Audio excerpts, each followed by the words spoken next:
on KPIX 5 and streaming on CBS News Bay Area. A chance for peace after weeks of war in Ukraine. Good afternoon. I'm Ann Makovic. And Ellen Keyes, those prospects for peace hang on the meetings going on right now between Russia and Ukraine.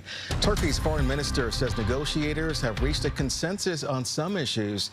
This comes as Russia says it is scaling back operations near the Ukrainian capital of Kyiv. Western officials say it's too early to tell if that is true, but they do warn that Russian troops are building up in eastern Ukraine near Donbas. CBS News reporter Deborah Alfaro now with the latest. Russia's deputy defense minister says Moscow will, quote, fundamentally cut back operations near Kyiv and another major city in Ukraine to increase mutual trust. The latest development was announced in Turkey, where negotiators from Russia and Ukraine wrapped up a day of talks aimed at ending Russia's deadly invasion. We've not seen signs of real seriousness, but if Ukraine concludes that there is, that's good, and we support that. In addition to a ceasefire, Ukrainian officials are seeking guarantees for the nation's future. Russia has demanded Ukraine declare its neutrality and have no military affiliation with another country. And Ukrainian President Zelensky says he's open to that. Here at the White House, the Biden administration is watching the talks closely, while President Biden continues to defend his comment, saying Vladimir Putin cannot remain in power. I want to make it clear, I wasn't then, nor am I now, articulating a policy change. I was expressing the moral outrage that I feel, and I make no apologies for it. On the ground in Ukraine, military officials say they've recaptured 2 towns outside Kyiv. One NATO official estimates between 7,000 and 15,000 Russian troops have been killed in just over a month.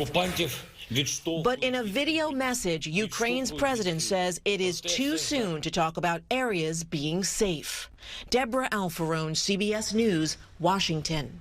Secretary of State Blinken made those comments in Morocco, where he met with that nation's leaders. Up to 18 million people in Ukraine will need humanitarian aid once the war ends. That is the estimate from the head of the Red Cross. For context, before the war started, that was more than a third of Ukraine's population. Another organization told the UN today time is running out for people in Mariupol. That is an area that has been under heavy Russian fire. Now, many of the people that are escaping from war-torn Ukraine are bringing their pets with them, creating another set of needs at the border. The Humane Society provided this video from Poland. They're making sure incoming animals have food and medical care and that pets are able to stay with their families. There are different rules on quarantines and vet checks, so rescuers are working with shelters on the ground to simplify the process.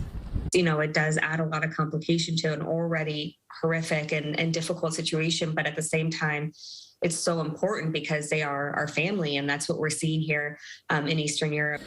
That is the Humane Society's Director of Animal Disaster Response. She says most of the animals they're taking in are in relatively good health, but they're stressed and confused. They're also trying to get more money and supplies into Ukraine to help with the animals still in the war zone.